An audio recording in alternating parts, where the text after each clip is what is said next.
Sing this and I'll marry you, the billionaire's son mocked. He dared the invisible maid's daughter with an impossible song. He expected humiliation, but her voice froze everyone.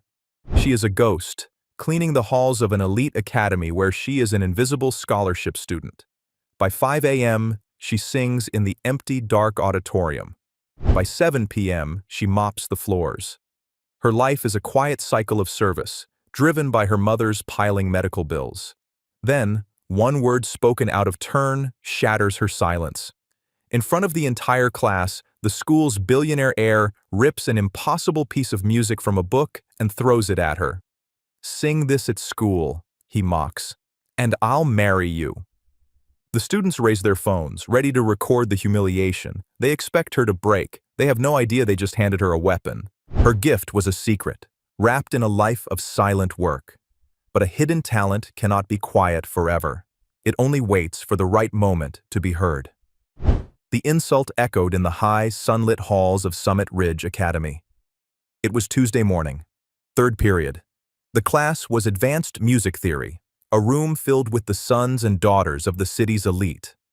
They sat in expensive, casual clothes, discussing complex compositions with an easy, careless confidence.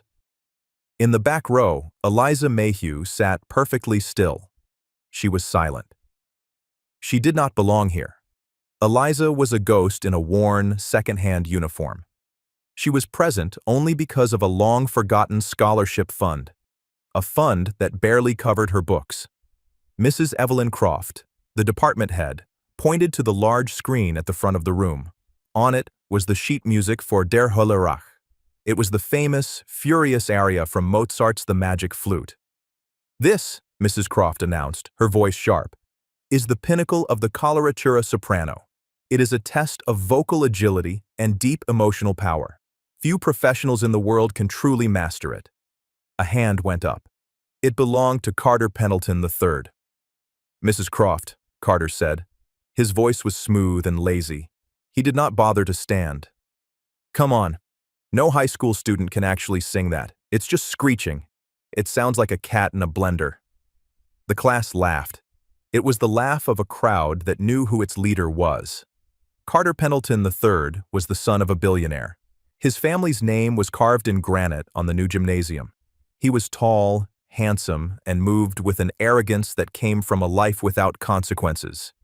He had never been told no. "It's not screeching," a quiet voice said from the back. Every head turned. 24 faces all at once. Eliza Mayhew's face burned a deep, painful red. She had spoken without thinking. Her hands were instantly clammy. Carter's eyes narrowed. He did not know her name. He only knew her as the girl who sometimes wiped down tables in the cafeteria. The girl he passed in the hall. The one who always looked down. "I'm sorry?" Carter challenged. A cruel, handsome smile played on his lips. He was enjoying this. "What did you say?" "I said, it's not screeching," Eliza repeated. Her voice was trembling, but it was clear. "People mistake the high Fs for noise, but they're not. They are the climax of the Queen's rage. It's pure fury. It's supposed to be sharp. It's supposed to hurt." The silence in the room was heavy. Mrs. Croft looked deeply annoyed by the interruption. She did not like students who spoke out of turn, especially not scholarship students. Carter's smile widened. This was new. This was entertainment. He stood up. He walked to the front of the room, right past Mrs. Croft's desk. He picked up a different music book, a thick, dusty volume of obscure 20th century pieces. He flipped through it dramatically, making a show of his search. He stopped. He ripped a page from the book. The sound of the paper tearing was loud in the quiet room.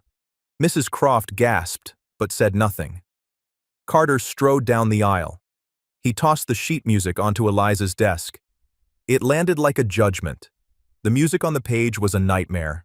It was a dense, dark forest of notes, full of strange symbols and impossible leaps. "Fine," Carter laughed. The class joined in, a chorus of mockery. You know so much about music? You know so much about rage? He leaned in close. His voice dropped to a conspiratorial whisper that everyone in the room could hear. You sing this at the Founders' Day competition. Sing this at school, and I'll marry you. The room exploded. Students pulled out their phones, eager to record Eliza's humiliation. Her face was pale, her blonde hair falling across her eyes. She stared at the impossible notes. The title was barely readable. Elegy for a Fading Star. Eliza Mayhew was not just a student. She was an invisible girl. She was at Summit Ridge on the Sergeant William Mayhew Memorial Scholarship. Her great-grandfather was a local war hero. Decades ago, the town had set up a small fund in his name. It was just enough to send one descendant to Summit Ridge, a token of old gratitude. Eliza was the first to ever use it. Her life was a world away from the luxury of her classmates. She lived with her mother, Sarah, in a small apartment over a dry cleaner. The constant smell of chemicals was the smell of home. Her mother was a maid. She worked 2 jobs, one of them cleaning the houses of families like the Pendletons. The medical bills piled up on the kitchen table. Sarah had a cough that never seemed to go away. Eliza's day did not start at 8 a.m. It started at 4:30 a.m. She would wake in the dark, dress in her faded blue work uniform, and walk to the academy. She would let herself in with a staff key. For 1 hour, from 5 a.m. to 6 a.m., the main auditorium was hers. It was empty. It was dark. The acoustics were perfect. This was her secret. This was her church. She would stand on the massive stage, a single ghost light illuminating her, and she would sing. She sang the songs her grandmother, Rose, had taught her. Her grandmother had been the one with the real talent. Grandma Rose used to sing opera while baking bread. Her voice had filled their tiny kitchen with joy and tragedy. Grandma Rose had passed away 2 years ago, but the music remained. It lived in Eliza's bones. Singing in the auditorium was the only time Eliza felt whole. The only time she felt brave. The only time she was not invisible. At 6 a.m., she would stop. She would change into her school uniform. Then she would head to the cafeteria. She would work the breakfast line, serving eggs to the same students who would ignore her in the halls. After her classes, she did not go home. She changed back into her work uniform. She mopped the floors. She scrubbed the tables. She cleaned the chalk from the boards. She stayed until 7 p.m., cleaning up the mess left by Carter Pendleton and his friends. She was a janitor, a cafeteria worker, a ghost. Carter Pendleton's life was very different. His father, Carter Sr., was a titan of industry. His world was one of expensive cars, weekend trips, and designer clothes. He was the king of Summit Ridge. His girlfriend, Brooke Covington, was the most popular girl in school.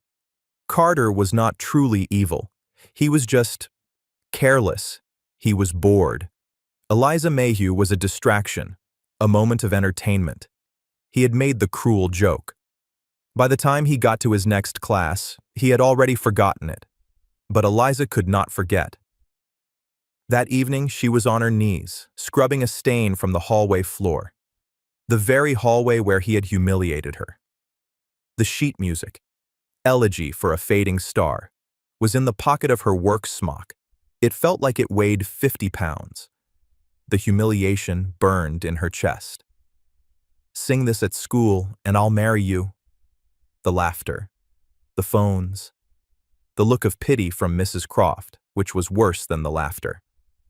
Eliza finished her shift, her body aching. She walked home under the streetlights, the impossible music clutched in her hand. When she got to her apartment, her mother, Sarah, was asleep in a chair. The television was on, casting a blue light over the room. Sarah was still in her maid's uniform.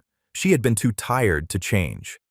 A new envelope from the hospital sat on the table. It was bright white and unopened. Eliza went to her room. It was barely bigger than a closet. She looked at the sheet music. It was a piece designed to break a singer. It was full of strange time signatures, sudden jumps in pitch, and lyrics in a language she didn't recognize. "He thinks I'm nothing," she whispered to the empty room.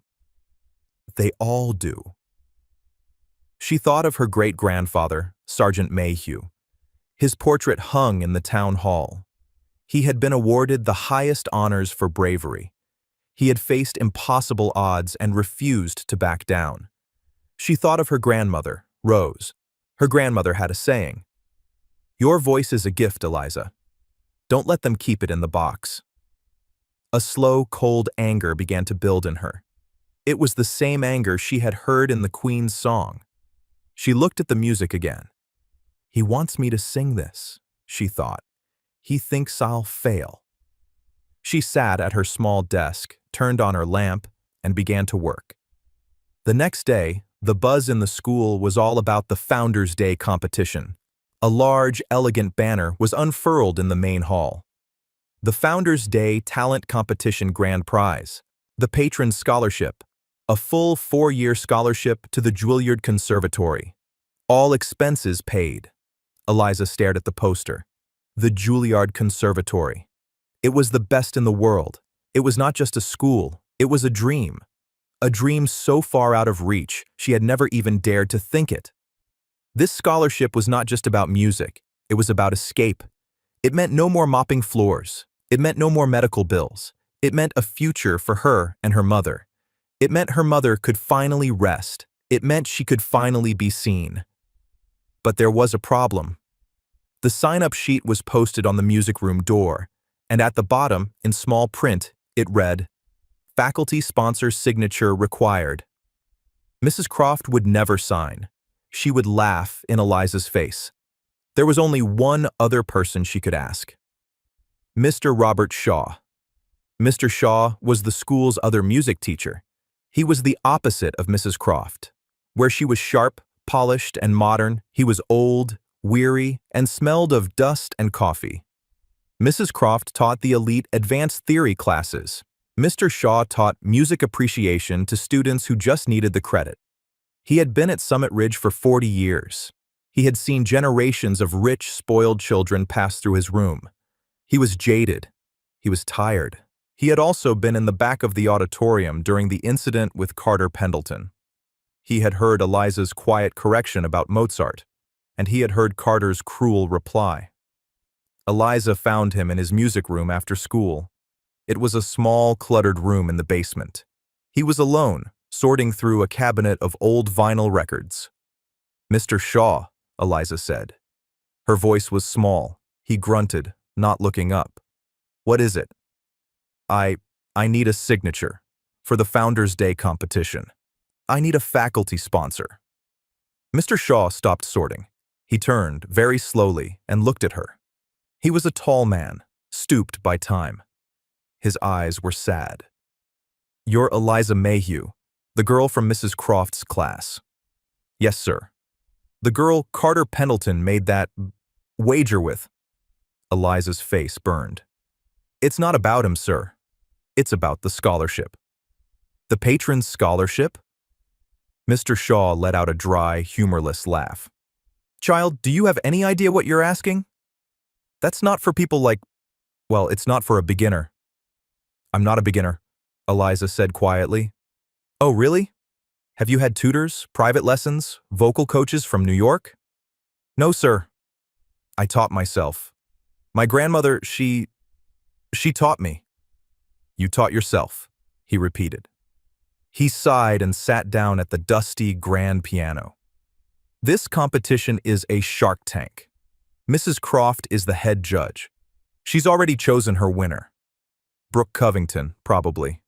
Or Carter himself. They will eat you alive." "I don't care," Eliza said, her voice gaining strength. "I have to try. My great-grandfather didn't back down. I won't either." Mr. Shaw looked at her, a flicker of something new in his eyes. "William Mayhew? You're one of his?" "He was my great-grandfather." Mr. Shaw was silent for a long moment. He remembered the stories. Everyone in town did. Sergeant Mayhew was a legend. "All right," he said, his voice rough. "You want my signature? You have to earn it." I will not sign my name to a joke. I will not let you be humiliated again. He placed his fingers on the piano keys. Sing this, he said. He played a simple ascending scale. Eliza took a deep breath. She centered herself. She thought of the empty auditorium at 5 a.m. She sang the scale. Mr. Shaw's hands froze on the keys.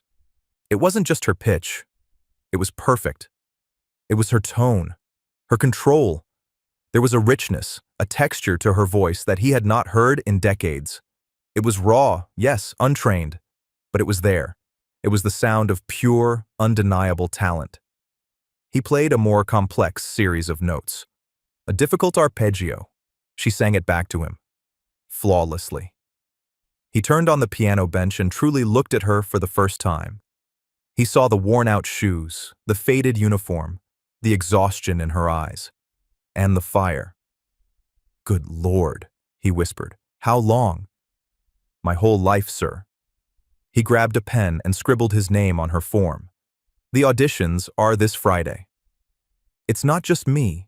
Mrs. Croft and a guest judge from the school board will be there. What should I sing? Eliza asked.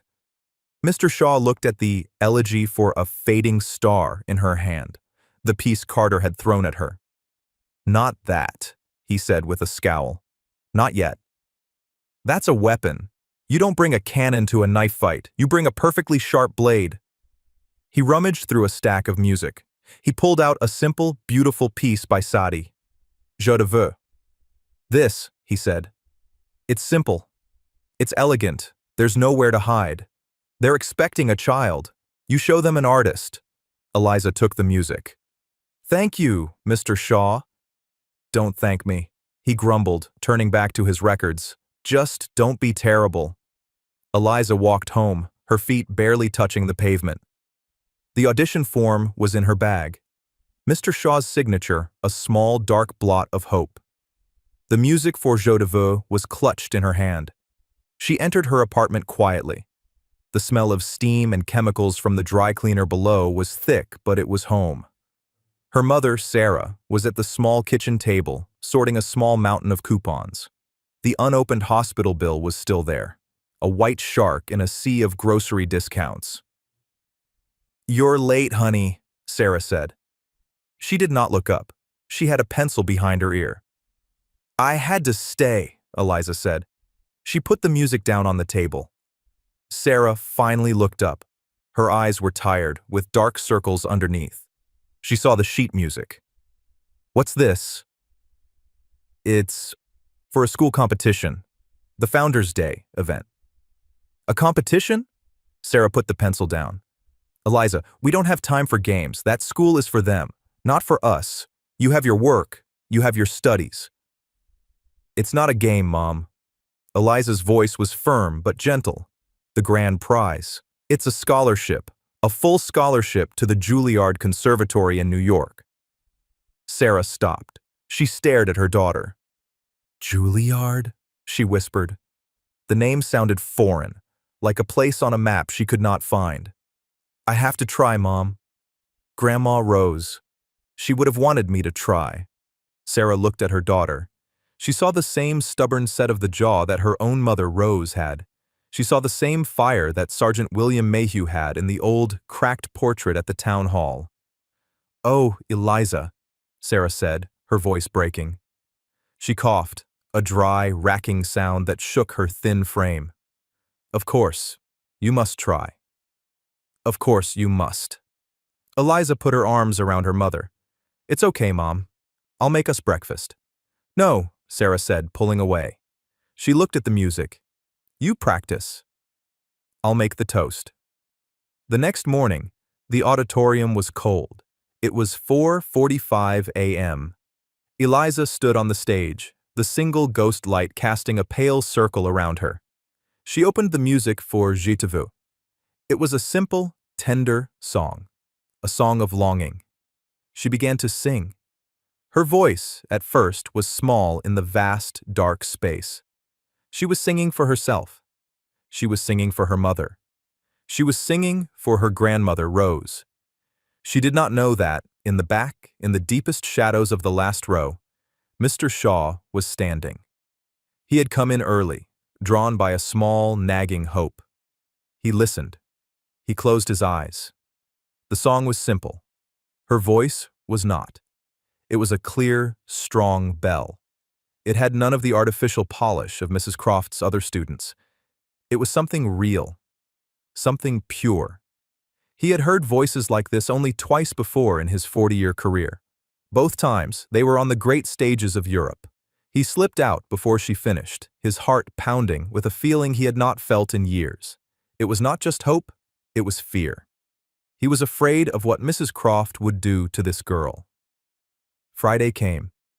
The auditions were held in the small, formal recital room, not the main auditorium. The room was full of nervous energy. Students in crisp, expensive clothes paced the hall, whispering to each other. They clutched leather music folios. They hummed complex, showy passages. Brooke Covington was there, holding court by the windows. She was Carter Pendleton's girlfriend. She was beautiful, blonde, and wore her privilege like a royal robe. She planned to sing a difficult, flashy Italian aria. She saw Eliza standing alone by the water fountain. Eliza was in her school uniform. It was clean, but the cuffs were frayed. "I'm surprised they let the staff audition," Brooke said loudly to her friends. "What are you going to do? Mop the stage?" Her friends laughed. Eliza looked down, her face burning. She clutched her single sheet of music. "Eliza Mayhew," a voice called from the door. It was her turn. Eliza walked into the room. It was small and bright. 3 tables were arranged at the front. Mrs. Croft sat in the middle. She looked bored. Mr. Shaw sat on the left. He was staring at his pen.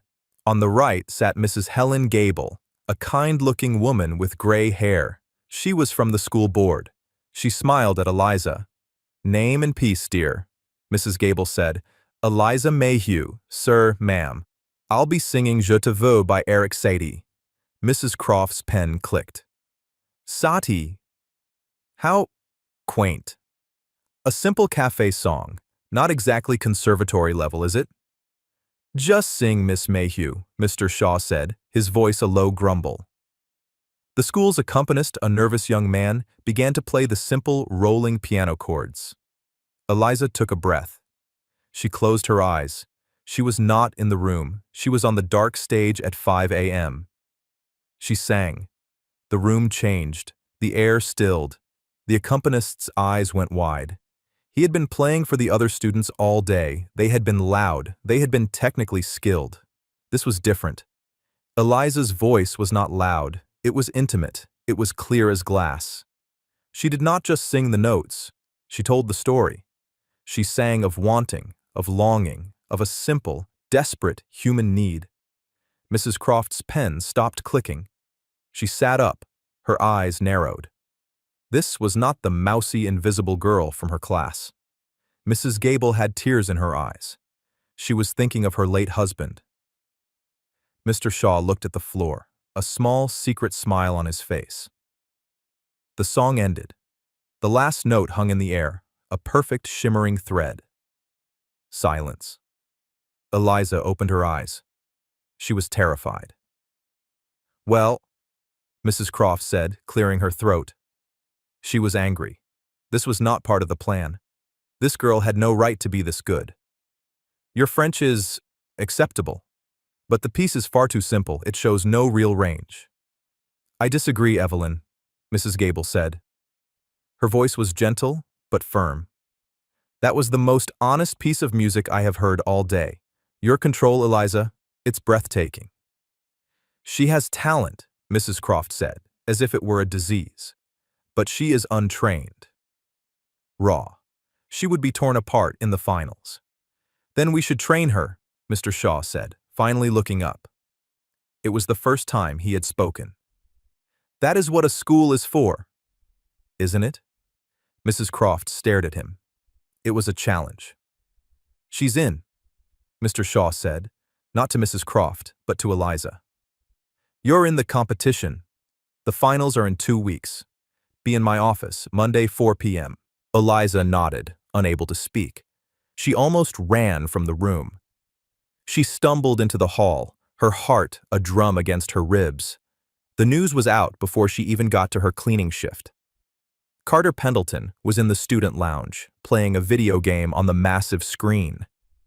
His friends were draped over the leather sofas. "You are not going to believe this," Brooke Covington said. She stormed into the room, her face red with anger.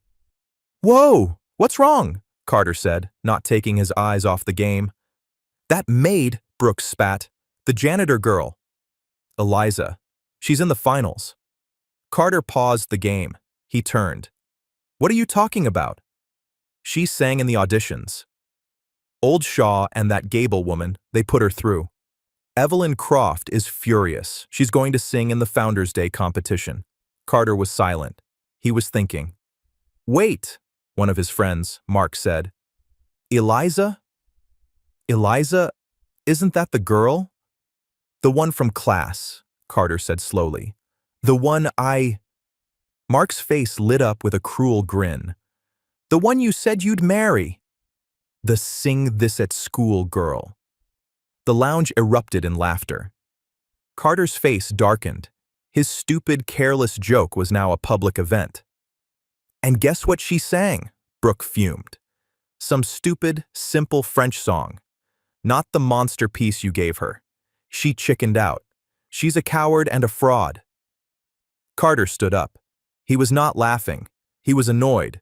This girl was making him look stupid. "So she's in," he said, grabbing his backpack. "Good. Let her be. It'll be even more fun to watch her crash." "Where are you going?" Brooke demanded. "Music room," Carter said. "I'm in this competition too, remember?" "I actually have to go practice." He left. He was not just annoyed. He was something else. He couldn't put his finger on it. He thought of the girl in the class, the way she had looked at him. Not with fear, but with nothing. Like he was not even there. And then, her quiet voice. "It's not screeching." He had never been corrected before. Monday afternoon, Eliza knocked on the door of Mr. Shaw's basement office. "Come in," he grunted. The room was a mess of music scores, dusty instruments, and old coffee cups. Mr. Shaw was sitting at the piano. "You were good on Friday," he said. "Good enough." "Thank you, Mr. Shaw." "Don't thank me." "You embarrassed Mrs. Croft. She does not like being embarrassed. She will be coming for you in the finals." I don't understand." "The finals are not just a talent show, Eliza. They are a political fight. Mrs. Croft wants her student, Brooke, to win. It makes her department look good. You are a problem. You are an unpolished, unknown problem." "What do I do?" "You stop being unpolished," he said. He pointed to the piano. "You have 2 weeks. We are going to work. 4 a.m. in the auditorium for vocals. 4 p.m. in here for theory. You will eat, sleep, and breathe music. Your janitor job." "I can't quit," Eliza said, panicked. "My mother, we need the money." Mr. Shaw looked at her, his expression hard. He sighed. "Fine. Then you will be tired. You will work from 4 a.m. to 7 p.m. every day. Sergeant Mayhew did not quit. You will not either." "Yes, sir." He tapped a stack of music on the piano. "Vocal exercises, scales, breathing techniques. We are going to rebuild you from the ground up." Eliza nodded, her eyes fixed on the music. "One more thing," Mr. Shaw said. He reached under a pile of papers and pulled out a single, torn page. It was the Elegy for a Fading Star, the piece Carter had thrown at her. "Where did you get this?" Eliza whispered. "I found it in the trash bin outside the music room last week," Mr. Shaw said, his eyes cold. "I assume you threw it away." "It's impossible," she said. "The language, the notes. The language is Hungarian," Mr. Shaw said. "The music is by a composer who lost his entire family in the war. It's not a song. It's a scream. It's a howl of grief." He placed the music on the stand in front of her. "Carter Pendleton meant it as a joke. He gave you a nuclear bomb and dared you to light the fuse." I can't sing this, Eliza said, staring at the dense, angry notes. No, you can't, Mr. Shaw agreed. You are not ready. Your voice would be shredded by the second page.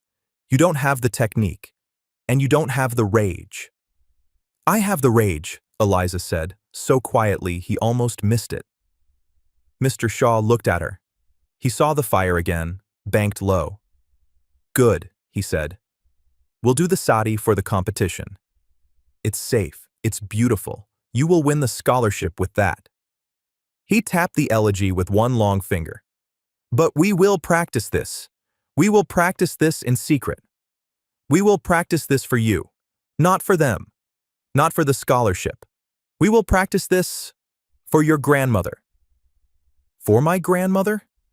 Yes, Mr. Shaw said. Talent like yours is a gift from God, Eliza. But it is also a responsibility. You are responsible for every note. This is the work. And so, the work began. The next 2 weeks were a blur.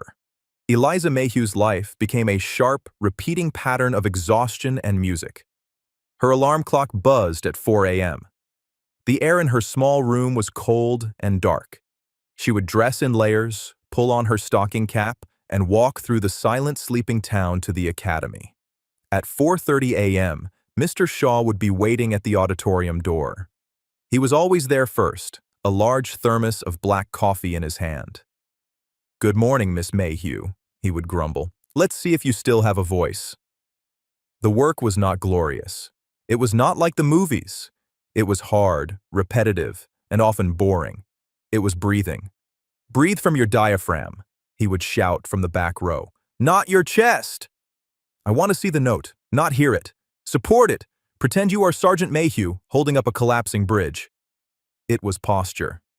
Your spine is a column of steel. The music rests on top of it. Do not slouch. Slouching is for amateurs. It was scales, endless scales, up and down, over and over, pushing her range by 1/2 step at a time. He was strengthening her voice, turning it from a beautiful, raw instrument into a refined, powerful tool. Again, and again, Miss Mayhew. The note must be your servant, not your master. At 6:30 a.m., he would nod. That will do. Go serve the eggs. She would run to the locker room, change into her cafeteria uniform, and work the breakfast line. She watched Carter Pendleton and Brooke Covington walk by, laughing, grabbing bacon without making eye contact. Then, a full day of classes. She was a good student, but she found her mind drifting from calculus to musical theory. At 3:30 p.m., her last class ended. She did not go to the basement. She went to the janitor's closet. She cleaned the classrooms. She mopped the hall where Brooke had laughed at her. She emptied the trash from the music room where Mrs. Croft was giving Brooke a private lesson. She could hear Brooke's voice through the door. It was a powerful, technically brilliant soprano. She was singing a flashy, difficult aria from an Italian opera. It was full of high notes and fast, complicated runs. It was designed to win. Eliza's hands tightened on the mop handle. At 5 p.m., her cleaning shift ended. Her back ached. Her hands were red and raw from the cleaning chemicals. She walked down to the basement. Mr. Shaw would be waiting in his small, cluttered office. You're late, he'd say. I had to clean Mrs. Croft's room. Good. Humility is good for the artist. Sit. This was the other lesson. This was not about the Sati song. He did not even let her practice it. The Sati is a lullaby, he said. You can sing that in your sleep. This is where you learn. He would put the elegy for a fading star on the piano. At first, it was a disaster. The music was a dark, tangled forest. The Hungarian lyrics felt like stones in her mouth. The notes were unpredictable. They jumped from a low growl to a high, piercing wail. I can't, she said, her voice cracking, on the third day. It's too much. It hurts. Of course it hurts, Mr. Shaw snapped. He was not a kind teacher. He was a demanding one. The man who wrote this had just lost his home, his wife, and his child. He wrote this, And then he never wrote music again. Do you think it is supposed to be pretty? You are not singing notes, Eliza. You are singing the sound of a life ending. He pointed to her. You told me you had the rage. I don't see it. I see a polite girl trying not to make a mistake. I am trying, Eliza said, her frustration boiling over. Trying is not good enough. What do you know of rage? Of loss? What makes you angry, Eliza Mayhew? What? He pushed. That you have to work? That you have no money? That your mother is sick? That those children upstairs treat you like furniture? Please, stop. That they laugh at you? Mr. Shaw stood up, his voice rising. That Carter Pendleton, a boy with a $10,000 watch and a $2 soul, dared you to sing this? He thinks you are a joke. He thinks your life is a joke. I hate him! Eliza screamed. The words tore out of her throat. The room was suddenly silent. The single bare bulb on the ceiling hummed. Eliza was breathing hard. She was shaking. Mr. Shaw sat down. He was calm. Good, he said quietly. The human voice is just a box of air. It is the emotion that makes it an instrument. Now, let's look at the second page. Eliza looked at the music. The notes were not just notes anymore. They were words she had been too afraid to say. She took a breath. She sang. It was not a song. It was a controlled scream. It was the sound of the medical bills on the table. It was the sound of Brooke's laughter. It was the sound of her mother coughing in the next room. It was the most honest, powerful sound she had ever made. She got through the first 2 pages before her voice gave out. She was sweating. She was crying. Mr. Shaw handed her a glass of water. His hands were steady. Now, he said, we know you can. We will do this every day. We will build your strength. You will control this fire. You will not let it control you. This is our secret. This is for you. Yes, sir, she whispered. She stumbled home that night after 7 p.m. The apartment was dark, except for the blue light of the television. Sarah, her mother, was asleep in her chair. She was still in her maid uniform. Eliza went to wake her, to tell her to go to bed. She saw an envelope on the table. It was from the hospital. It was bright red. Final notice. Eliza's blood ran cold. She picked it up. She tore it open. The amount listed inside made her feel dizzy. It was an impossible number. It was more money than their apartment, their car, everything they had ever owned. Mom? Eliza whispered, shaking her mother's shoulder. Sarah woke up with a gasp, her hand flying to her chest. Eliza? Honey? What time is it? Mom, Eliza said, holding up the letter. Why didn't you tell me? Sarah looked at the letter and her face crumpled. The strong, proud woman who had raised Eliza was gone. In her place was a terrified, sick woman. I didn't want to worry you, Sarah cried, her voice a dry whisper. Not with your competition. I thought I could... I don't know. I thought I could ask for more time. More time? Eliza said. Mom, this is... I know, Sarah said. They said if we don't pay something, they won't continue the treatments. Eliza stared at the red letter. This was not about a scholarship anymore. This was not about Juilliard. This was about her mother's life. The Juilliard Scholarship. The Patron Scholarship. It came with a cash prize for educational and living expenses. A prize large enough to cover this bill. This was no longer a competition. It was a rescue. Go to bed, Mom, Eliza said. Her voice was calm. It was a strange, cold calm. I will handle this. Honey, how? We can't. I will handle it, Eliza repeated. You just rest. You just have to rest. She helped her mother to bed. She closed the door. She went to the kitchen and looked at the red letter. She thought of the elegy for a fading star. She thought of the rage Mr. Shaw had demanded. It was here. It was cold and bright and pure. The next day, the school was buzzing. It was the day of the Founders' Day final competition. The auditorium was filling up. Parents in expensive suits and jewelry found their seats. Students were dressed in their best. The entire school board was there. In the front row sat Carter Pendleton Sr., a hard, imposing man. Backstage, it was chaos. Brooke Covington was warming up in a corner, her personal vocal coach beside her. She was wearing a stunning, custom-made red dress. She looked like a professional. Carter Pendleton was pacing in the hall, looking annoyed. He was also competing, playing a brutally difficult piano piece. He kept looking at his phone. Eliza was in a small, empty dressing room. It was the one usually used for storage. Mr. Shaw knocked and entered. He was wearing an old, threadbare tuxedo. Eliza? She was standing in front of the mirror.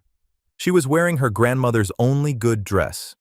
It was a simple, dark blue dress from at least 20 years ago. She had washed and ironed it. It was clean, but it was old. "I look like a ghost," Eliza said. "You look like an artist," Mr. Shaw said. "You look like your grandmother. You look like Sergeant Mayhew's relative. You have a backbone of steel." He handed her a small, folded piece of paper. "What's this?" "My notes," he said. "Remember, breathe, support, tell the story. The song is Je te veux. It is a song of longing. Sing it to them. Make them remember what it is to want something." "I can do this," she said. "I know you can." He paused. "Are you nervous?" "Yes," she said. "I'm terrified." "Good. Nerves are energy. Use it. Don't let it use you." He turned to leave. "Mr. Shaw," he stopped. "Thank you." "Don't thank me, Miss Mayhew," he grumbled. "Just don't be terrible." He left. Eliza took a deep breath. She could hear the muffled sound of the crowd. She could hear Mrs. Croft acting as the master of ceremonies, introducing the first act. Eliza walked out to the hallway backstage. Carter Pendleton was there, leaning against the wall. He saw her. He was not used to seeing her in a dress. He was not used to seeing her out of her uniform, either the school's or the janitor's. "So," he said, trying to sound casual. "The maid. You're actually going through with this." Eliza looked at him. She was not the same girl he'd mocked in class. She was not afraid of him. She was not afraid of anyone. "Yes," she said. "I am." Carter was taken aback by her calm. He had expected her to be a wreck. "That song you're singing," he said. "The Sadie. It's a simple piece. You're not going to win against Brooke with a simple song." "It's not about winning against Brooke," Eliza said. "Then what's it about?" Eliza thought of the red letter on her kitchen table. It's just something I have to do." Carter looked at her. He saw the dark circles under her eyes. He saw the strength in her jaw. The prickle of guilt he had felt before was now a sharp, uncomfortable jab. "That joke I made," he said, his voice suddenly low. "In class. About marrying you." "I remember," Eliza said. Her voice was cold. "It was stupid. I was bored. It doesn't matter, Carter," she said. "It does," he said, and he was surprised at his own intensity. "Brooke, she's been telling everyone. They're all waiting. They're waiting to see you sing the elegy. They think this is all a big joke." Eliza's eyes narrowed. "What?" "Brooke told everyone that the Marry Me joke was about the Sadie song, that I dared you to sing that simple song, and if you did, you were just trying to get my attention." Eliza felt the blood drain from her face. Brooke had twisted it. She had turned Eliza's one chance into a pathetic, desperate grab for a rich boy's attention. "They're not laughing at me, Eliza," Carter said. "They're laughing at you." The stage manager called a name. "Brooke Covington? You're on deck!" Brooke swept past them, her red dress rustling. "Wish me luck, Carter," she cooed. She shot a look at Eliza. "Try not to get mop water on the stage, dear." Brookie walked out. Eliza was left in the hallway. The cold rage from the basement was back. Carter saw the look on her face. "Eliza?" "I'm sorry." "Eliza Mayhew." The stage manager called. "You're next." Eliza looked at Carter. "You want to hear the elegy for a fading star?" she whispered. "You have no idea what you're asking for." She turned and walked toward the stage, leaving him alone in the hall. Brooke Covington swept onto the stage to a wave of applause. The red dress shimmered. She looked every bit the star. She was singing a modern, furiously complex piece, chosen by Mrs. Croft to highlight her technical precision. It was full of fast, staccato notes and jarring leaps. Brooke was a flawless machine. She hit every note. Her pitch was perfect. Her timing was robotic. It was a brilliant performance. It was also completely empty. There was no heart. It was just a series of difficult sounds. She finished, striking a dramatic pose. The crowd, made up of her parents' friends, erupted in loud, polite applause. Mrs. Croft, at the judges' table, was beaming. Brooke curtsied and walked off stage, gliding past Eliza. "Good luck," Brooke whispered, her voice full of ice. "Try not to bore them to death with that antique lullaby." "And now," Mrs. Croft's voice boomed, "our final contestant, Miss Eliza Mayhew. She will be singing Je te veux." Her tone was dismissive. Eliza walked out. The change was immediate. After the glittering red dress, Eliza's simple dark blue dress made her look like a shadow. She looked small and plain. A murmur went through the crowd. This was the janitor girl? The one Carter Pendleton had joked about? Eliza walked to the center of the stage. She did not look at the crowd or the judges. The accompanist began the gentle, rolling chords of the Sadie song. Eliza took a breath. She thought of her mother's face, the red letter, Brooke's cruel whisper, Carter's words. "They're laughing at you." The music was soft. Eliza sang the first note. But something was wrong. Her voice was thin. It was shaking. She was terrified. The weight of the hospital bill, the exhaustion, the humiliation, it was all crashing down on her. "Breathe," she heard Mr. Shaw's voice in her head. "Tell the story." She tried the second line, but her voice cracked. A tiny, audible break. In the audience, Brooke's friends began to snicker. Mrs. Croft, at the judges' table, leaned over to the school board member and whispered something, a small, triumphant smile on her face. Eliza was failing. She looked out, her eyes blurred with panic. She saw Carter in the third row, his face pale. He wasn't laughing. He looked ashamed. She saw Mr. Shaw in the back, standing by the door. He was staring at the floor, his shoulders slumped, defeated. He had believed in her, and she was letting him down. That single thought cut through the panic. Number, "I will not." The accompanist was playing more softly, trying to help her. Eliza held up one hand. The pianist stopped playing. The auditorium went dead silent. 1,000 people held their breath. Eliza had stopped the show. Mrs. Croft started to rise. "Miss Mayhew, is there a—" "I'm sorry," Eliza said. Her voice was quiet but clear, and it carried. I can't sing this song." A gasp went through the crowd. This was the final humiliation. Brooke, in the wings, smiled. "I can't sing this song," Eliza repeated, her voice stronger. "Not because I don't know it, but because it's not the truth." Mrs. Croft was furious. "Miss Mayhew, you will sing your chosen piece, or you will be disqualified." "Then I am disqualified," Eliza said. She turned, but not to leave. She walked to the accompanist. She bent and whispered something. He looked at her, his eyes wide with shock. He shook his head. I don't have the music for that. I can't." "It's okay," Eliza whispered. "I don't need it." She walked back to the center of the stage. She was no longer a ghost. She was a soldier. "Mrs. Croft," Eliza said, her voice like steel. "Mr. Pendleton." She looked directly at Carter. "A few weeks ago, Mr. Pendleton made a joke. He gave me a piece of music. He dared me to sing it.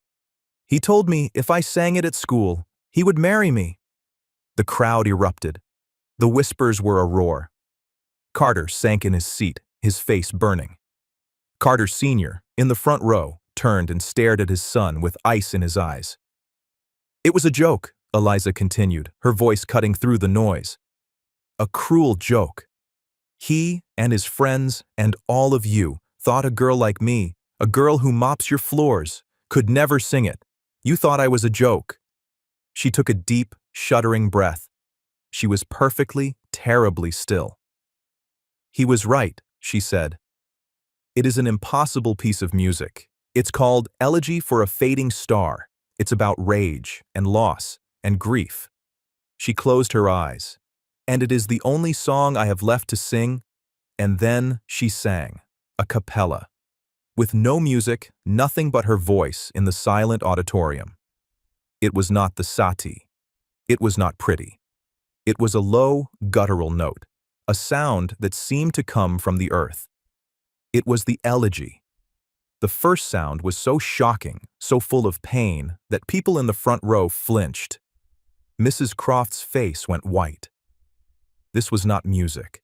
This was a violation. Mr. Shaw, in the back, stood up, his hand gripping the doorframe. His eyes were wide. He had told her she wasn't ready. Eliza sang of the lost home. Her voice was not a clear bell. It was a raw, powerful, wounded thing. It was her mother's cough. It was the red hospital letter.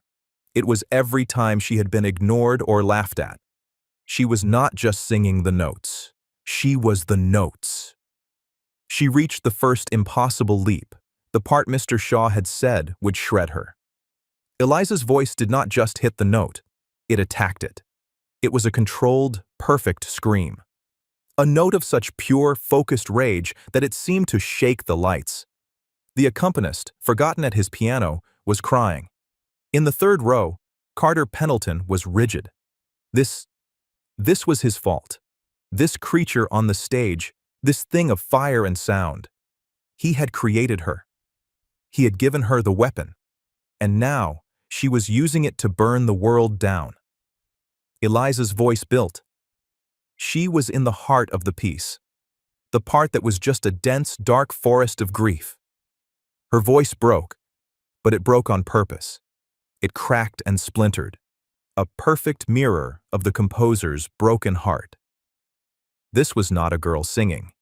This was a woman breaking, and it was the most beautiful, terrifying thing anyone in that room had ever seen. She reached the final passage. The music called for a soft, fading note, but Eliza did not fade. She gathered every last bit of her breath. She thought of her great-grandfather, Sergeant Mayhew. She thought of her grandmother, Rose. She thought of her mother. She sang the final note. It was not a whisper. It was a roar. A single, sustained, crystal-clear note of pure defiance. It was the note of the Queen of the Night. It was the note of a warrior. It filled the auditorium. It pushed against the walls. It vibrated in the bones of every person. She held it. 1 second, 2, 5, 10. She held it until there was no air left in her body. And then, silence. Eliza stood, her chest heaving, sweat and tears rolling down her face. She had given them everything. She had nothing left. No one moved. No one clapped. No one breathed. The silence was a solid, living thing. It stretched for a minute. Then, from the back of the room, a single, rough voice. "Good God," Mr. Shaw whispered. He was the first to clap. A single, stunned clap. Then, from the front row, Carter Pendleton Sr. stood up. The billionaire. He looked at his son, then at Eliza. He, too, began to clap. And then, the auditorium exploded. It was not applause. It was a standing, screaming, crying ovation. People were on their feet, shouting. It was a roar. Eliza Mayhew just stood there and let it wash over her. Mrs. Croft was frozen, her face a mask of disbelief. The school board member was crying. Carter Pendleton III was still in his seat. He was not clapping. He was staring at the stage, his world completely tilted off its axis. He had made a joke, and she had turned it into a masterpiece. 1 week later, the small apartment above the dry cleaner was full of boxes. The red hospital bill was on the table. Stamped across it, in big black letters, were 2 words: paid in full. The Founders' Day competition had been a disaster for the judges. After Eliza's performance, there was no choice. The elegy was all that mattered. The patron's scholarship was hers. The Juilliard Conservatory. The cash prize had arrived in her mother's bank account 2 days later. "Eliza, are you ready?" Her mother, Sarah, called. Sarah's voice was different. The cough was still there, but the sound was lighter. It was the sound of hope. "Almost, Mom." Eliza was packing the last of her grandmother's things. She picked up a small framed photo of Rose. There was a knock on the open apartment door. Eliza turned. Carter Pendleton was standing there. He was not in his designer clothes. He was in simple jeans and a t-shirt. He looked smaller. "Hi," he said. He was holding a small, awkward-looking envelope. "Hi," Eliza said. She did not smile. She was waiting. "My father," Carter said. He grounded me for the next year. He took my car, my phone, my credit cards." "I'm sorry to hear that," Eliza said. "No, don't be," Carter said, looking at his shoes. "It's the first smart thing he's ever done. He's making me get a job here, at the dry cleaner downstairs, as an intern." Eliza almost smiled. "An intern?" "Yeah." He looked up. His eyes were clear. The lazy arrogance was gone. "I heard you sing. That day, I've never—" He couldn't finish. He held out the envelope. "This is for you. From my father," he said. "He said Sergeant Mayhew's family should never have had to struggle. He set up a new fund. For your mother. For her treatments. Forever."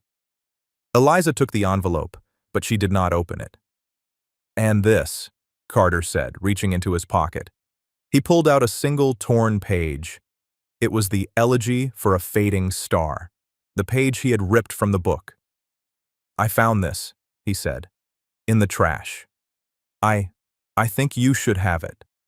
Eliza looked at the impossible music. She looked at the boy in front of her. "Carter," she said. "Yeah? I'm not going to marry you." A small, genuine smile touched Carter's lips. "Yeah," he said, his voice rough. I figured that. I don't think I could handle it." Eliza took the music from him. "Good luck, Carter Pendleton," she said. "Good luck, Eliza Mayhew," he replied. He turned and walked down the stairs. Eliza stood in the empty room. She heard a car horn. It was Mr. Shaw. He was driving them to the airport. New York was waiting. She put the music in her bag. She took one last look at the small, cramped apartment. She thought of the empty auditorium at 5 a.m., the ghost light, the silence. Her gift was a secret, wrapped in a life of silent work. But a hidden talent cannot be quiet forever. Eliza Mayhew smiled. She picked up the last box, turned off the light, and closed the door. It was time to be heard. And that's where we'll leave Eliza, on her way to New York. Her grandmother's dress packed with the song of defiance that changed her life. I hope this story was a good escape, whether you were winding down for the night or just taking a quiet moment for yourself. What part of Eliza's journey hit you the hardest? Drop a comment below. I love reading your thoughts, and if you'd like to be part of this community, please consider liking and subscribing. It lets us know you're out there listening and helps us keep these stories coming. Thanks for spending this time with me.